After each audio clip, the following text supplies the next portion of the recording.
వీడియోలో మనం డిస్కస్ చేసుకోబోయే క్లాస్ వచ్చి కుతుబ్ షాహీల గురించి. మనం ఆల్రెడీ ఏపీ హిస్టరీలో భాగంగా విజయనగర వరకు డిస్కస్ చేసుకున్నాం. సాధారణంగా ఏంటంటే భారతదేశ చరిత్రపరంగా చూసుకుంటే విజయనగరస్తోనే మధ్యయుగం అంతంగా చెప్పుకుంటారు.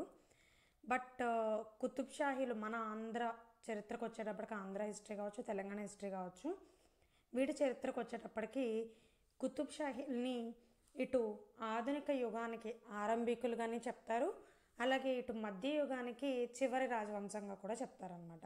ఆధునిక యుగంలో ఏకైక రాజవంశం, ఆధునిక యుగంలో మొదటి రాజవంశంగానే చెప్తారు, అలాగే మధ్యయుగంలో చివరి రాజవంశంగా కూడా కుతుబ్ షాహీలను చెప్తారు. ఇక తెలుగు దేశంలో తెలుగు మాట్లాడేటువంటి ప్రాంతం ఏదైతే ఉందో అప్పటి ఆంధ్ర తెలంగాణ తెలుగు మాట్లాడే ఎంటైర్ ప్రాంతంలో మనకి 1336 నాటికే 1336 ఆ ప్రాంతం నాటికే సంపూర్ణంగా ముస్లింల అధికారం అస్తమించింది అని చెప్తాం.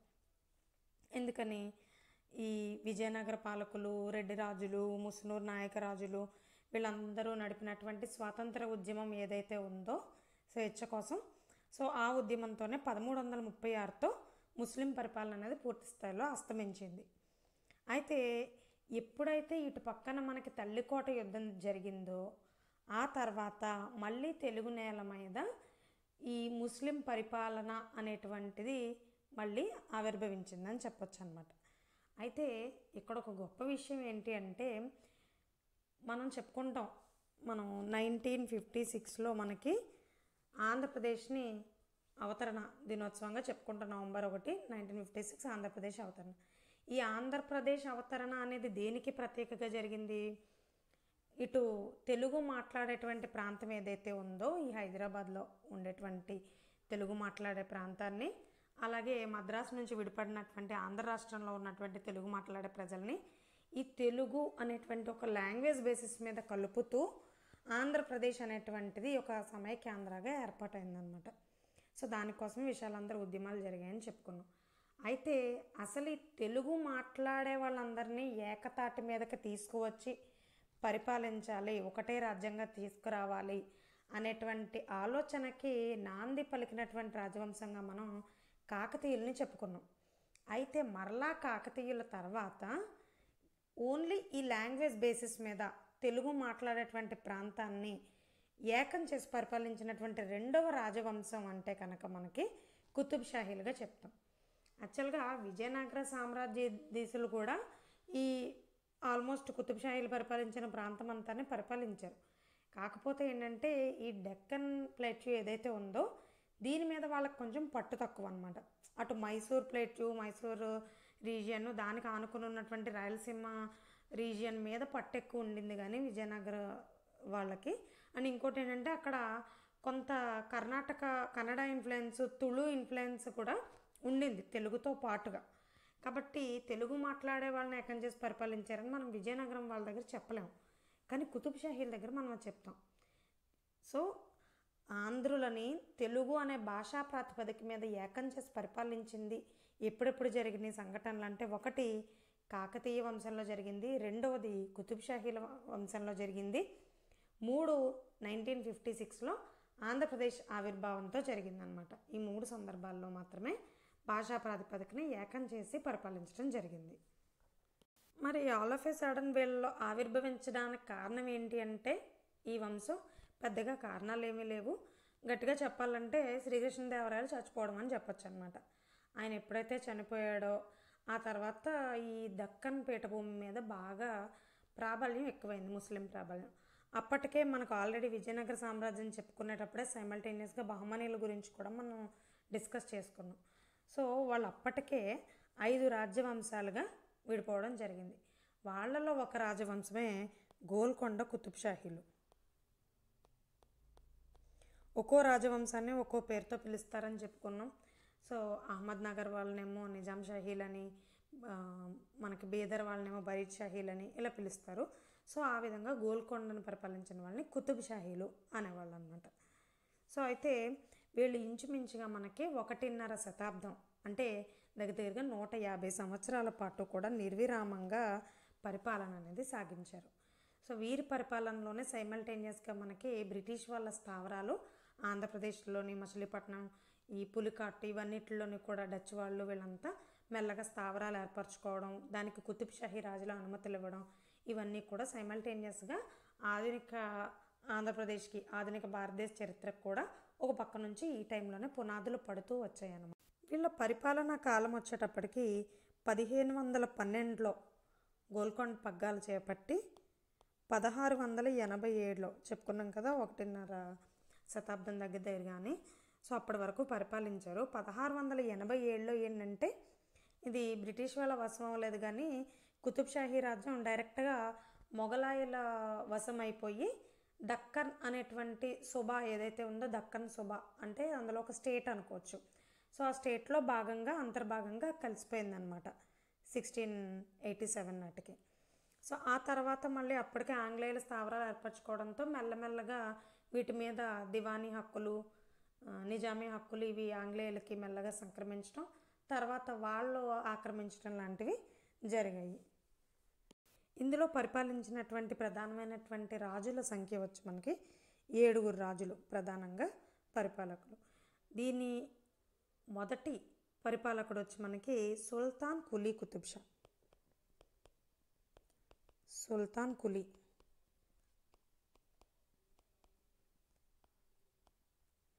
అందరికీ ఆల్మోస్ట్ కుతుబ్ షా పేరు వస్తుంది. జంషీద్ ఒక ఆయనకిను తానీషాకి రాదనమాట. తానీషా గురించి, తానీషా హిస్టరీ అంతా మీరు రామ్దాస్ మూవీ చూసిన వాళ్ళందరికీ తెలుసు, కొంత పేరుతో మీకు పరిచయం ఉంటుంది. సో మిగిలిన వాళ్ళ గురించి మేబీ మీకు పరిచయం ఉండకపోవచ్చు. సో ఇప్పుడు మనం ఈ క్లాస్లో ఎలాగో డిస్కస్ చేసుకుంటాం అనమాట మిగతా రాజులందరి గురించి కూడా. సో పరిపాలకుడు వచ్చి మనకి సుల్తాన్ కులీ కుతుబ్ షా. సో వీళ్ళ పేరు చివర ఆయన పేరు మీదగానే కుతుబ్ షాహీలు అని చెప్పి పేరు వచ్చిందనమాట. అయితే వీళ్ళలో గొప్పవాడు మాత్రం మహమ్మద్ కులీ. ఈయననే హైదరాబాద్ నగర నిర్మాతగా కూడా చెప్తారు, మహమ్మద్ కులీ కుతుబ్ షా.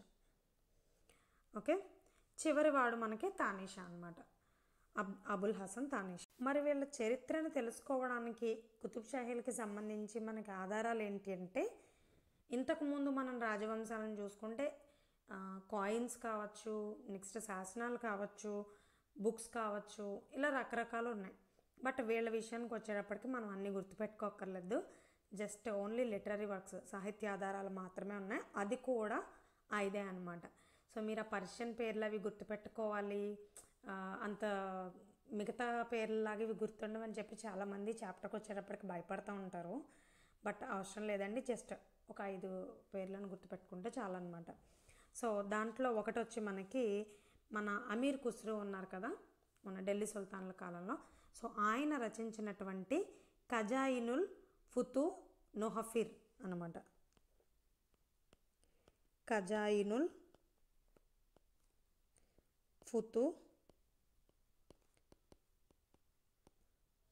నొహఫిర్, దీన్ని రచించింది మనకి అమీర్ ఖుస్రో. అమీర్ ఖుస్రో అంటే తెలుసు కదా, the parrot of India. So ఆయన రచించాడనమాట. అప్పటి ఆయన టైం నాటికంటే 14వ శతాబ్దం నాటి దక్కన్ పరిస్థితుల గురించి ఆయన ఇందులో వివరించడం జరిగింది. యాక్చువల్గా ఇది 14వ శతాబ్దం నాటి దక్కన్ పరిస్థితులు అంటే అప్పటికి గోల్కొండ రాజ్యం ఇంకా అంత బలంగా ఏర్పడలేదన్నమాట. ఓకే, ఇది మనకి ఎప్పుడు 15వ శతాబ్దం నాటిది కదా, 15-16 శతాబ్దాల నాటిది. సో కాబట్టి అప్పటికి ఈ 5 రాజవంశాలు, అదే మనం చెప్పుకున్నాం కదా బీజాపూర్. సో బీజాపూర్ పరిస్థితుల గురించిన వివరాలు ఉంటాయి అన్నమాట. ఇంకొక ఆయన కూడా మీకు ఆల్రెడీ పరిచయం ఉన్న వ్యక్తే, పెరిస్టా. ఇది కూడా మనం మొఘల్స్ ఇవి చదువుకునేటప్పుడు అప్పుడు మనకు వస్తారు పెరిస్టా కూడా, మహమ్మద్ కాసిం పెరిస్టా పూర్తి పేరు. ఈయన ఇబ్రహీం ఆదిల్ షాకి అంకితం ఇస్తూ ఇబ్రహీం ఆదిల్ షాకి ఒక బుక్ రాశాడు ఆయన మీద.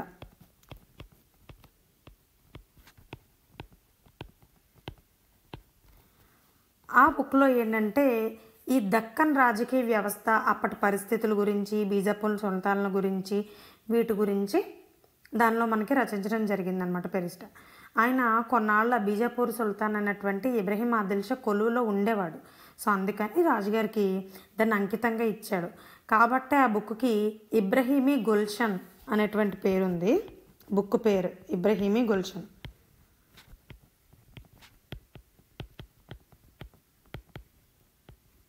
అలాగే దీన్నే తారీఖ్-ఈ-ఫెరిస్టా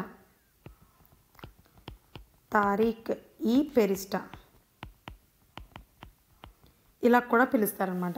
ఒకటే గుర్తుపెట్టుకోండి, అయితే ఆయన అంకితం ఇచ్చినదేమో ఇబ్రహీము, ఆయన పేరు మీద వచ్చిన లేదా రాసిన ఆయన ఫెరిస్టా అనేటువంటి పేరు మీద వచ్చిన రెండింటికి కూడా ఒకటే బుక్. అది తారీఖ్-ఈ-ఫెరిస్టా అన్న ఇబ్రహీమీ గుల్షన్ అన్న ఒకటే బుక్ అని గుర్తుపెట్టుకోండి. సో ఇది ఒక బుక్. నెక్స్ట్ ఈ రెండు కూడా ఇప్పుడు మనం చెప్పుకున్న అమీర్ ఖుస్రో రాసింది కానీ ఫెరిస్టా రాసింది కానీ కేవలం ఎక్స్క్లూజివ్గా మనకి వీళ్ళ గురించి ఏమీ రాయలా, ఇది కుతుబ్ షాహీల గురించి, అప్పటి దక్కన్ పరిస్థితుల గురించి మాత్రమే మనకు తెలుస్తున్నాయి. అందులో భాగంగా కొంత పార్ట్ మనకి కుతుబ్ షాహీల గురించి తెలుసుకోవడానికి అవకాశం ఉందన్నమాట.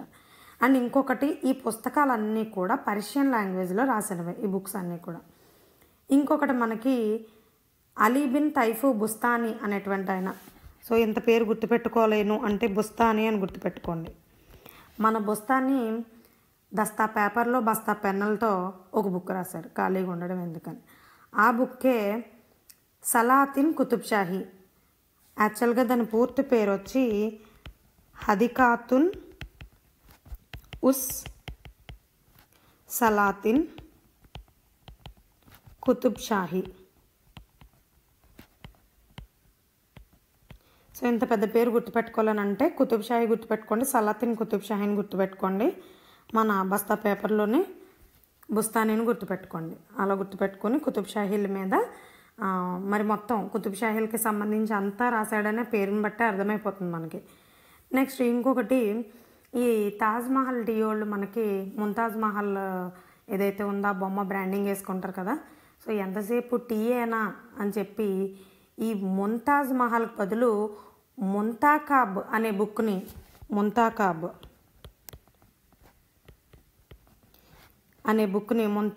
ఉల్ లుబబ్ అంటారు. ఆ బుక్ని టీ కాకుండా మన కాఫీ రాశాడనమాట, కాఫీ ఖాన్ అంటారు ఈయన్ని. మన కాఫీ ఖాను ముంతాకాబ్ ఉల్ లుబబ్ అనే బుక్ని రాశాడు. ఈయన యాక్చువల్గా ఔరంగజేబుకి సమకాలికుడు అనమాట.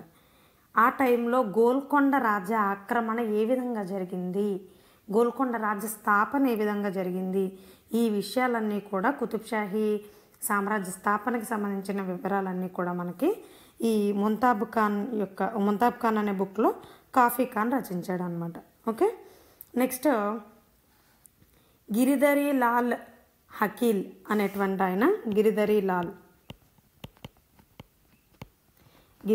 లాల్ హకీల్. ఈయన తారీఖ్-ఈ-జాఫ్రా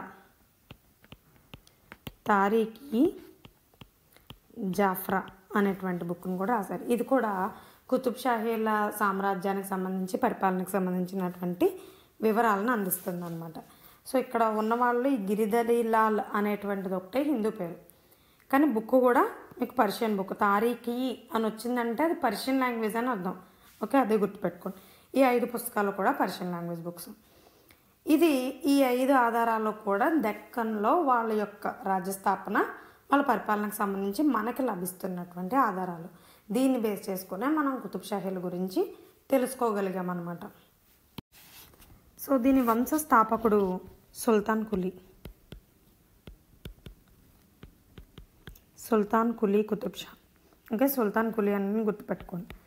1512 నుంచి 43 వరకు ఈయన పరిపాలన సాగించారనమాట. ఈయన గురించి చెప్పుకుంటే అసలు ఈ కుతుబ్ షాహీల రాజ్యాన్ని స్థాపించడానికి దారితీసినటువంటి చారిత్రక నేపథ్యం గురించి తెలుసుకోవాలి. ఈయన పర్షియా దేశానికి చెందినటువంటి ఆయన, అంటే ఇరాన్ అనమాట. ఈయన తండ్రి వచ్చి షేర్ కులీ, తల్లి మాలిక్ సాలే. వీళ్ళు అక్కడ స్థానికంగా మధ్య ఆసియాకి చెందినటువంటి కారాకు నీల్ అంటారు. ఈ తెగకు చెందినటువంటి వాళ్ళు అనమాట, కారాకు నీల్ తెగకు చెందినటువంటి వాళ్ళు. వీళ్ళు అప్పటికే అక్కడ రాజ్య పరిపాలన చేసినటువంటి ప్రముఖ రాజవంశాలలో ఒకటి వీళ్ళు. సదరన్ ఇండియా లాగే సదరన్ ఇరాన్ పార్ట్ ఏదైతే ఉందో ఆ పార్ట్ని అక్కడ హమ్దన్ అనే ప్లేస్ ఉంటుంది అనమాట. హమ్దన్ ఇది సౌత్ ఇరాన్ కిందకు వస్తుంది, ఓకేనా, సౌత్ ఇండియా లాగా. ఆ ఏరియాని పరిపాలించినటువంటి ప్రముఖమైనటువంటి తెగ ఈ కారాకునీల్ తెగ. ఆ తెగకి చెందినటువంటి వాళ్ళు. అయితే కొంతకాలానికి అక్కడ స్థానికంగా ఉన్నటువంటి అకునేవ్ తెగ వీళ్ళతో సంఘర్షణలు తరచూ ఏర్పడేవి వీళ్ళకి. ఓకే, ఈ ఏర్పడడంలో ఈ కారాకునీల్ తెగ అనేటువంటిది బలహీనపడింది. వీళ్ళ అకునేవ్ తెగ యొక్క దాడుల్ని తట్టుకోలేకపోయారు. తట్టుకోలేని పరిస్థితుల్లో ఏమైందంటే ఈ కారాకునీల్ తెగ యొక్క రాజకుమారులు ఎవరైతే ఉన్నారో, యువరాజులు అంటే నెక్స్ట్ జనరేషన్ వాళ్ళు ఎవరైతే ఉన్నారో వాళ్ళందరినీ మెల్లగా ఈ అకునేవ్ తెగ వాళ్ళు వధించడం మొదలుపెట్టారు. అంటే ఈ శత్రుశాసనం అనేది ఉండకూడదు, వీళ్ళు మళ్ళీ తర్వాత రాజ్యం చేయకూడదు అన్న ఉద్దేశంతో. సో ఈ రాజకుమారుని కాపాడుకోవాలి అన్న ఉద్దేశంతో వీళ్ళ తండ్రి గారు అదిని వలసలకి పంపించేయడం మొదలుపెట్టారు. ఆ టైంలోనే మన సుల్తాన్ కులీ కూడా మంచి యుక్త వయసులో ఉన్నాడు, ఆయన రాజకుమారుడిగా ఉన్నాడు అనమాట. ఉండి అతని బాబాయ్ అయినటువంటి అల్లా కులీ ఆయన బాబాయ్. అల్లా కులీతో కలిసి ఢిల్లీ సుల్తానేట్కి వచ్చేసాడు.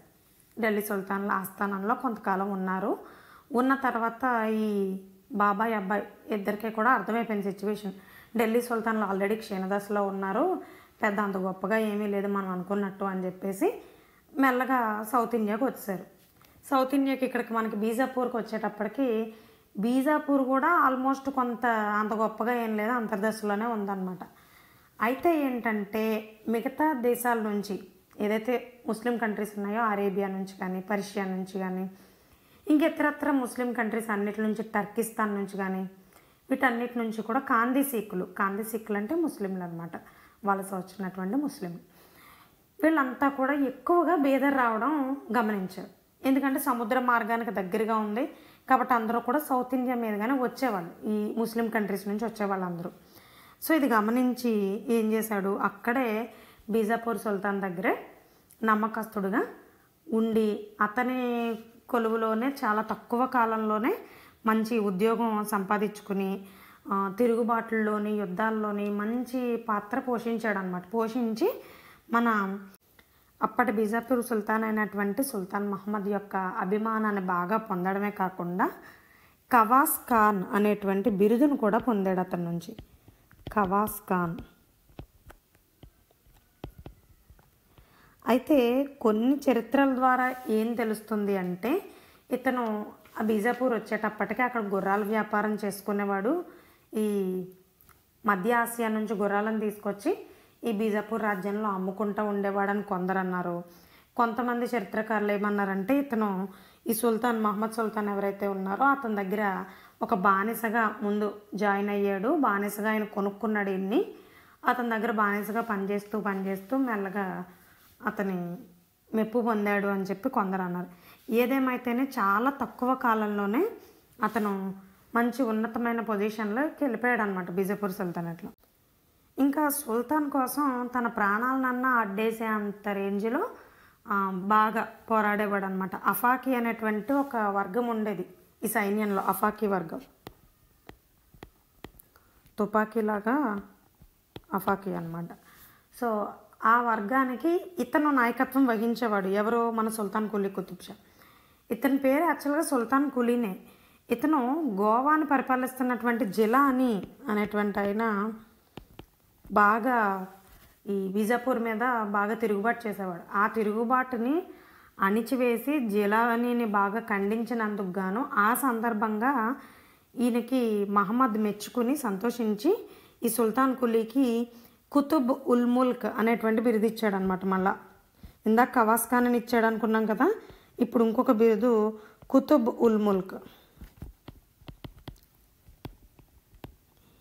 ఈ కుతుబ్ ఉల్ ముల్క్ అనేటువంటి బిరుదు ఏదైతే ఉందో ఇదే వారి యొక్క వంశనామంగా ధరించి ఆ తర్వాత గోల్కొండలో రాజ్యాన్ని స్థాపించాడు.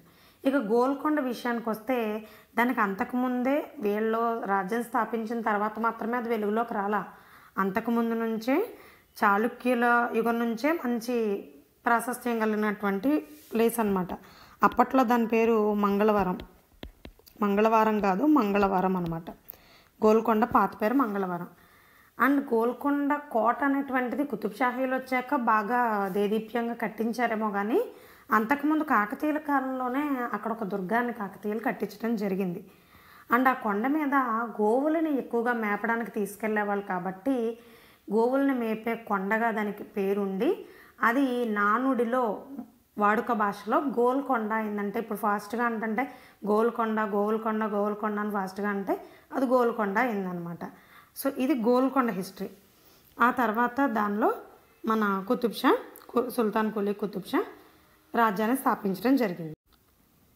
అయితే ఈ గోల్కొండ మీద ఇతనికి అసలు గోల్కొండనే ఎందుకు ఎంచుకున్నాడు అంటే, ఈ సుల్తాన్ దగ్గర ఉండగా అంటే మహమ్మద్ దగ్గర ఉండగానే అతనికి గోల్కొండకి జాగీర్దార్గా చేశాడనమాట.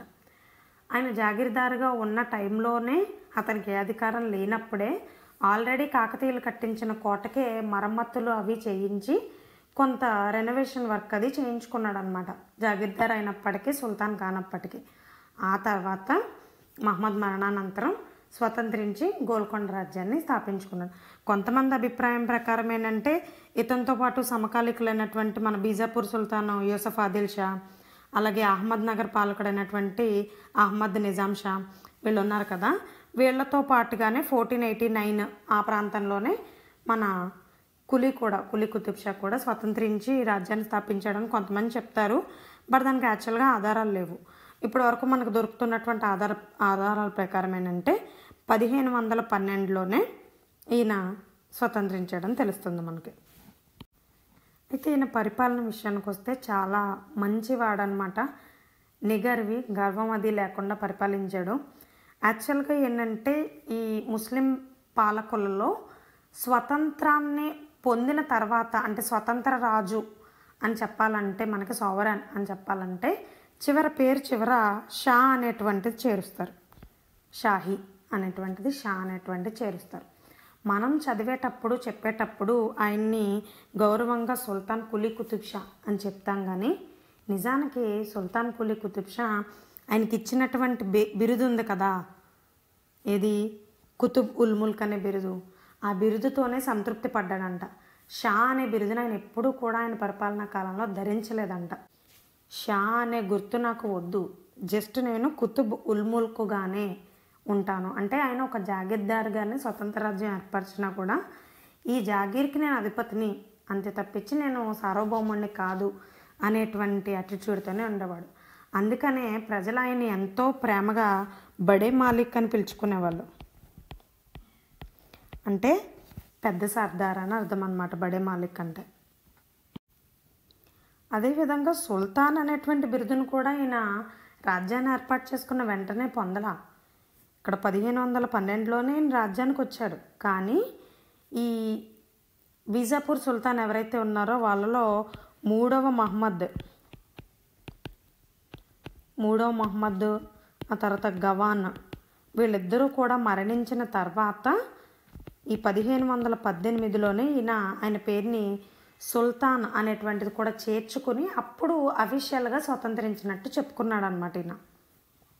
అప్పటి వరకు బీజాపూర్ అండర్లోనే గోల్కొండ ఉండేదనే విధంగానే పరిపాలన చేశాడు. ఇక ఈయన సమకాలిక రాజుల విషయానికి వస్తే ఇక్కడ సౌత్లో మనకి విజయనగర సామ్రాజ్యం ఉండేది. కృష్ణదేవరాయలు ఈయనకి సమకాలికుడు అనమాట.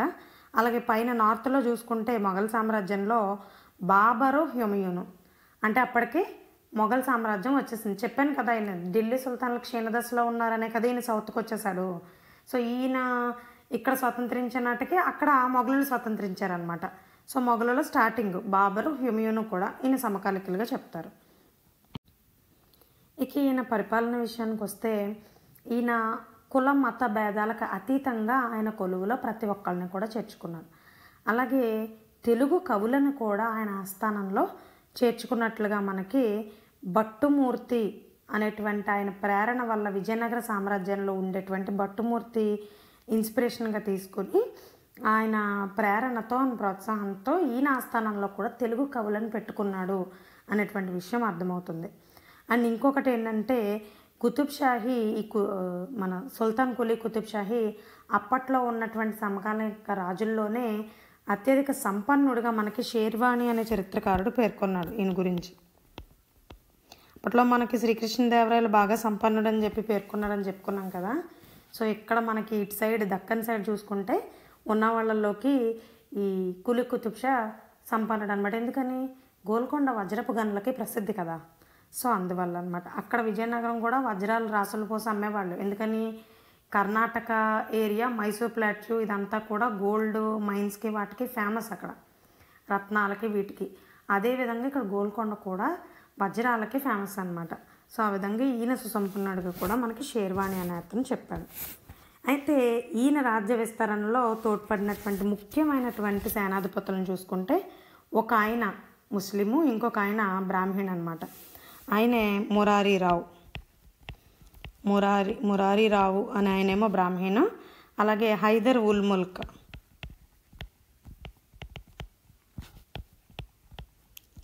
ఈయనేమో ముస్లిం అనమాట. ఈ మురారీరావే బ్రాహ్మణ అయినప్పటికీ కూడా మనకి కర్నూలు జిల్లాలో ఉన్నటువంటి అహోబిళం నరసింహస్వామి దేవాలయం ఉంది కదా, దాని మీద దండెత్తి అక్కడ నుంచి బంగారు వెండి ఆభరణాలని విగ్రహాన్ని వాటిని దోచుకుని గోల్కొండకు తీసుకొచ్చాడని కూడా చరిత్ర ద్వారా మనకు తెలుస్తుంది అనమాట. సో ఇది ఈయనకి సంబంధించినటువంటి అంశం. అయితే ఈయన ఎక్కడ ఓడిపోయాడు అని చూసుకున్నట్లయితే శ్రీకృష్ణదేవరాయలతోనే ఒక యుద్ధంలో ఓడిపోయాడు కులి. అది 1517లో, అంటే ఈయన పూర్తి స్థాయిలో అఫీషియల్గా స్వతంత్రించడానికన్నా ఒక సంవత్సరం ముందు 1518లో అఫీషియల్గా స్వతంత్రించాడు కదా. దానికి ముందు సంవత్సరం 1517లో గోని అనే ప్లేస్లో ఒక యుద్ధం జరిగింది. గోని యుద్ధం అంటారు. కులీ కుతుబ్ షా వర్సెస్ మన ఎస్కేడిఆర్ కృష్ణదేవరాయలు అనమాట. సో వీళ్ళిద్దరికి జరిగినటువంటి యుద్ధంలో కులీ కుతుబ్ షానే ఓడిపోయాడు. ఎందుకంటే కృష్ణదేవరాయలకు ఓడిపోవడం తెలియదు కదా, మరి ఓడిపోయాడు అనమాట. సో ఇది ఈయన గురించి. అయితే ఈయన నిర్మాణాల విషయానికి వచ్చేటప్పటికి మన గోల్కొండలో ఒకటి జామా మసీద్ అని ఉంటుంది గోల్కొండ దగ్గర. సో ఆ జామా మసీద్కి 2 మినార్లు, అంటే స్తంభాలు ఉంటాయి కదా, మినార్స్, 2 మినార్లని ఈయన నిర్మించాడు. మిగతా నిర్మాణాన్ని మాత్రం మనకి ఇబ్రహీం కులీ కుతుబ్ షా పూర్తి చేశాడనమాట. ఈయన స్టార్ట్ చేస్తే ఇబ్రహీం పూర్తి చేశాడు. సో ఇది సుల్తాన్ కులీకి సంబంధించి. ఈయన తర్వాత రాజ్యంలో ఏంటంటే అలజడులు ఏర్పడినాయి. యాక్చువల్గా ఈయన్ని కొడుకే చంపేస్తాడు. జంషీద్ అని పరమ దుర్మార్గుడు అనమాట కొడుకు. ఆయన చంపేస్తాడు. చంపేసిన తర్వాత ఆ జంషీద్కి ఇబ్రహీం కులీ కుతుబ్ షాకి ఇద్దరికి కూడా అధికారం కోసం చాలా కొట్లాటలు జరుగుతాయి. సో ఈయన తర్వాత వచ్చినటువంటి ఆయన జంషీద్. ఈ పరమ దుర్మార్గుడు తండ్రిని చంపి రాజ్యానికి వచ్చాడనమాట. పితృహంతక రాజుగా ఆయనకి గుర్తింపు చరిత్రలో. ఈయన పరిపాలనా కాలం వచ్చి 1543 నుంచి 50 వరకు, తక్కువ కాలమే. కానీ చాలా రెచ్చగొట్టే పనులు ఇవన్నీ చాలా చేశాడనమాట. ఇంచుమించు దక్కన్లో అన్ని అల్లకల్లోలా చేశాడు. యాక్చువల్గా చాలామంది చరిత్రకారుల అభిప్రాయం ప్రకారం ఏంటంటే ఈయన టైంలో డెవలప్మెంట్ అసలు జరగల, అలాగని క్షీణించలేదు కూడా, రాజ్యం క్షీణించలేదు. అదే గొప్ప విషయం. అసలు రాజ్యం క్షీణించకపోవడం ఏంటి, ఆ టైంలోనే అసలు జంషీద్ టైంలోనే కులీ కుతుబ్షాహీ వంశం అంతమైపోవాలి, అసలు అలా అంతం కాకపోవడం అదో పెద్ద మిరాకిల్ అని చెప్పి చాలామంది అభిప్రాయపడతారనమాట. సో దాన్ని బట్టి ఊహించుకోండి ఎంత దుర్భరంగా పరిపాలించాడు అనేటువంటిది. అండ్ ఇంకొకటి గుర్తుపెట్టుకోండి, బిఎస్ఎల్ హనుమంతరావు గారి బుక్ చదివేటువంటి వాళ్ళు ఈయన పీరియడ్ మనకి బిఎస్ఎల్ హనుమంతరావు గారి బుక్లో 1543 నుంచి 70 వరకు అని ఉంటుంది. బట్ యాక్చువల్లీ రాంగ్ అనమాట. అది 50 వరకు అనేదే కరెక్ట్. ఎందుకంటే 50లోనే ఇబ్రహీం కుతుబ్ షా పట్టాభిషేకం చేసుకుంటాడు 50లో. సో ఈయన 1547 నుంచి జరిగినటువంటి కొన్ని పరిణామాల తర్వాత ఒక వ్యాధి వచ్చి రాజయక్ష్మ అనేటువంటి ఒక వ్యాధి వచ్చి చచ్చిపోతాడు అనమాట. రాజయక్ష్మ. ఈ వ్యాధితో మరణిస్తాడు. కొంచెం బాధపడి పరిణామాలన్నిటికీ జీర్ణించుకోలేక మంచాన్ని పడి చచ్చిపోతాడు. సో ఆ తర్వాత వెంటనే కుతుబ్ షా వస్తాడనమాట, ఇబ్రహీం కుతుబ్ షా.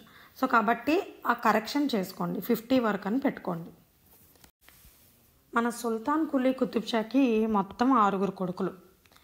ఈ 6లోనే మనకి ఇబ్రహీం కుతుబ్ షా ఒక ఆయన, జంషీద్ ఒక ఆయన. అయితే వీళ్ళు కాకుండా యాక్చువల్గా తండ్రి ఉండగానే పరిపాలన కోసం ముందు నుంచే ట్రై చేసినటువంటి వాళ్ళు ఎవరెవరు అంటే 3 కొడుకులు ముఖ్యంగా. అందులో ఒక ఆయన జంషీద్, ఇంకొక ఆయన అబ్దుల్ కరీం, ఇంకొక ఆయన దౌలత్ కులీ. వీళ్ళ ముగ్గురు కూడా తండ్రి ఉండగానే ఎలాగోలా సింహాసనాన్ని అధిష్ఠించాలి అని చెప్పి ట్రై చేశారు. అందులో ఈ మన కరీము ఒక స్టెప్ ముందుకేసి తిరుగుబాటును కూడా చేస్తాడనమాట సింహాసనం కోసం. తండ్రి అందుకు ఒప్పుకోలేదనమాట. ఆ తిరుగుబాటుని తిప్పికొట్టి వీళ్ళు దుర్మార్గంగా నేను బతికుండగానే ఇలాగ రాజ్యకాంక్షతో ఉన్నారని చెప్పి ఏం చేస్తాడు, ఈ అబ్దుల్ కరీంనేమోని మనకి బీజాపూర్కి పారిపోతాడు. ఈయన బీజాపూర్ పారిపోతాడు. ఎందుకంటే తండ్రి బంధించేస్తాడేమో అని చెప్పి. మీకు చెప్పాం కదా ఆల్రెడీ, సుల్తాన్ కుల్లీ చాలా మంచి వ్యక్తి అనమాట. పరిపాలనా దక్షుడు, నీతికి నిజాయితీకి మారిపోయారు అన్నట్టు ఉండేవాడు. సో అందుకని ఆయన ఒప్పుకోలే. ఆయన బంధించేస్తాడని ఆయన బీజాపూర్ పారిపోయాడు.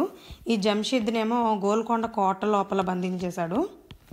అలాగే దౌలత్ అనే ఆయననేమో భువనగిరి కోటలో బంధించేశాడు. తండ్రి సుల్తాన్ కుల్లీ బంధించేస్తాడు.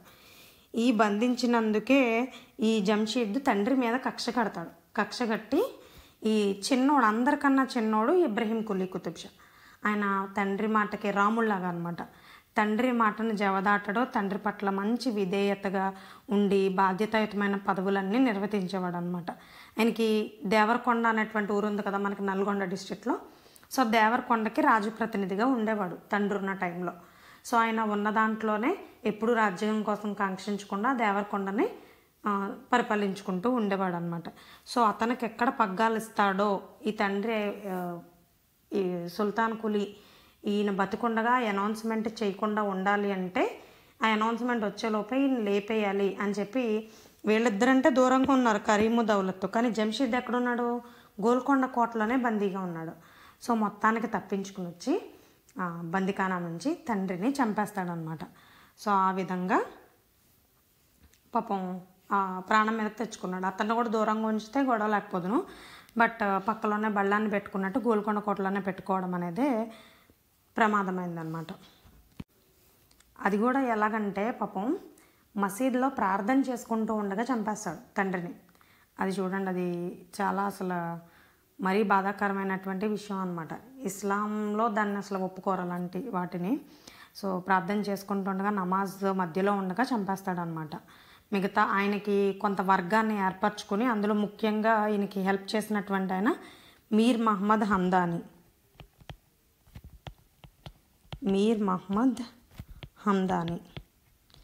ఈ హమ్దానీ నేతృత్వంలో ఒక వర్గాన్ని, ఈయన సపోర్టర్స్ని ఏర్పాటు చేసుకొని మీకు మంచి మంచి పదవులు ఇస్తాను నేను కనుక రాజ్యానికి వస్తేనే అది ఇదని చెప్పి మాటలు చెప్పి మొత్తానికి తండ్రిని చంపేస్తాడు.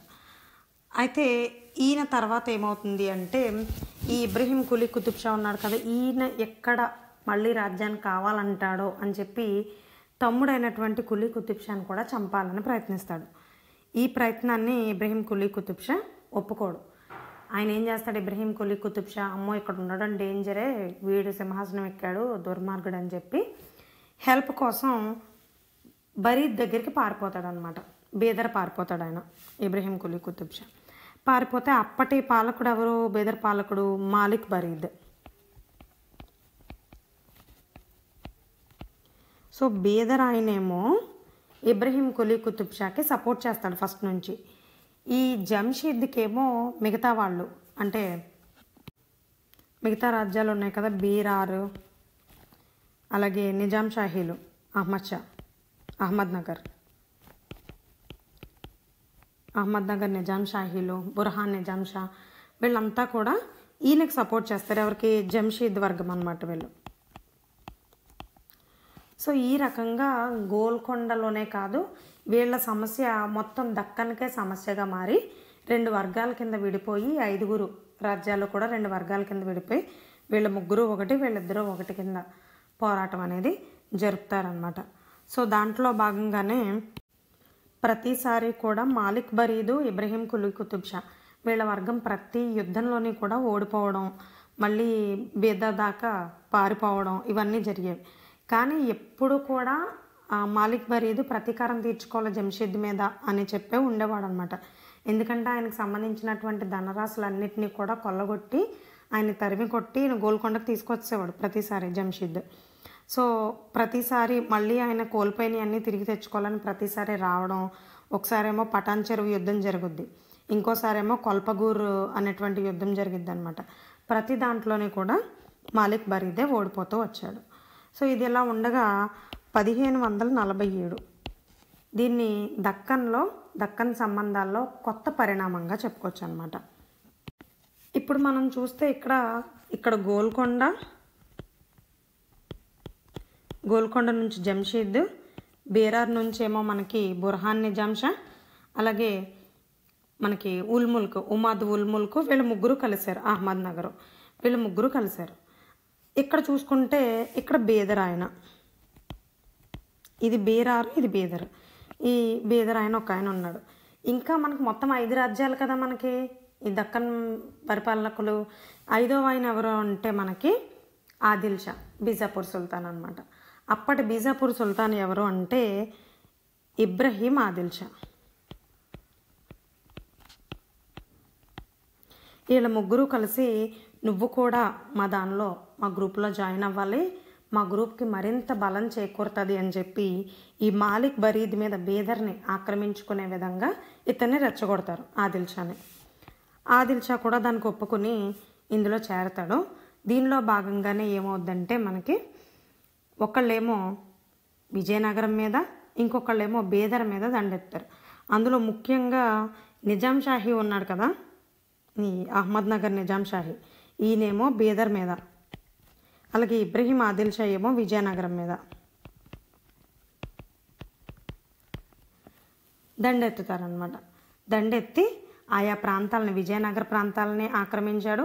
అలాగే ఈ బీదర్ మాలిక్ బరీద్కి సంబంధించినటువంటి ప్రాంతాలను కూడా చాలా వరకు ఆక్రమించేస్తారు. ఈలోపు ఇతను విజయనగరం వెళ్ళాడు కదా ఇబ్రహీం ఆదిల్ షా. ఈ టైంలోనే ముందేమో బ్రదరు నువ్వు రావాలని చెప్పి నిజాం షా ఉన్నాడు కదా, ఈ అహ్మద్ నగర్ ఆయన. ఈ నిజాం షా ఏం చేశాడు, ఈయన అటు పంపించి విజయనగరం పంపించి ఈయన రాజ్యంలోదే బీజాపూర్లోదే బీజాపూర్ కిందకు వస్తుంది అనమాట. ఇబ్రహీం ఆదిల్ షాదే అది షోలాపూర్. పాపం వీళ్ళ కూటంలో ఉన్నాడని కూడా చూడకుండా ఈయన తెలంగాణ టైం చూసుకుని ఈ అహ్మద్ షా వెన్నుపోటు పడవడానికి ప్రయత్నిస్తాడు, షోలాపూర్ని ఆక్రమించాలనుకుంటాడు. సో దీంతో మళ్ళా వీళ్ళిద్దరికీ చిచ్చు చెలరేగుతుంది. సో ఈ గొడవలన్నిటికీ మధ్యవర్తిగా గోల్కొండ జంషీద్ని పిలుస్తారనమాట. పిలిచి నువ్వు మీ అందరికీ మధ్యలో సయోధ్య కుదర్చాలి, ఏదేమైనా మనం బరంపురం అని చెప్పి పిలిస్తే మొత్తానికి జంషీద్ మధ్యవర్తిగా వెళ్ళి వీళ్ళందరితోని సయోధ్య కుదురుస్తాడు. సో దాంతో ఈ బరీద్ గౌరవిస్తాడు ఇతన్ని. అతను బరీద్ రాజ్యాలను కూడా ఓటమిని అంగీకరిస్తాడు, కొన్ని రాజ్యాలను కోల్పోవాల్సి వస్తుంది. అతను ఇతన్ని కృతజ్ఞతతో గౌరవంతో ఇస్తాడు. ఆ తర్వాత నిజాం షా ఆదిల్ షా ఇద్దరి మధ్య కూడా మంచి సయోధ్య సఖ్యత కుదిర్చి ఎవరి రాజ్యాలు వాళ్ళకి ఇప్పిస్తాడనమాట మధ్యవర్తిత్వం చేసి. ఆ తర్వాత ఇవన్నీ జరిగిన తర్వాత కొన్నాళ్ళకి రాజయక్ష్మ అనేటువంటి ఒక వ్యాధితో మరణిస్తాడనమాట. మంచం పట్టేసి మరణించి చనిపోతాడు. ఈయన చనిపోయే వరకు కూడా పాపం ఇబ్రహీం కుతుబ్ షాకి రాజ్యం అనేది దక్కల. ఈయన మరణానంతరం 1550లో ఇబ్రహీం కులీ రాజ్యానికి వస్తాడు. సో మిగిలిన రాజులందరి గురించి మనం నెక్స్ట్ వీడియోలో డిస్కస్ చేసుకుందాం. ఎందుకంటే లెంత్ ఎక్కువైపోయినా మీరు ఈ పేర్లన్నీ గుర్తుపెట్టుకోవడానికి కొంచెం ఇబ్బంది అవుతుంది కాబట్టి ఇక్కడతో వీడియోని అయితే స్టాప్ చేస్తున్నాను.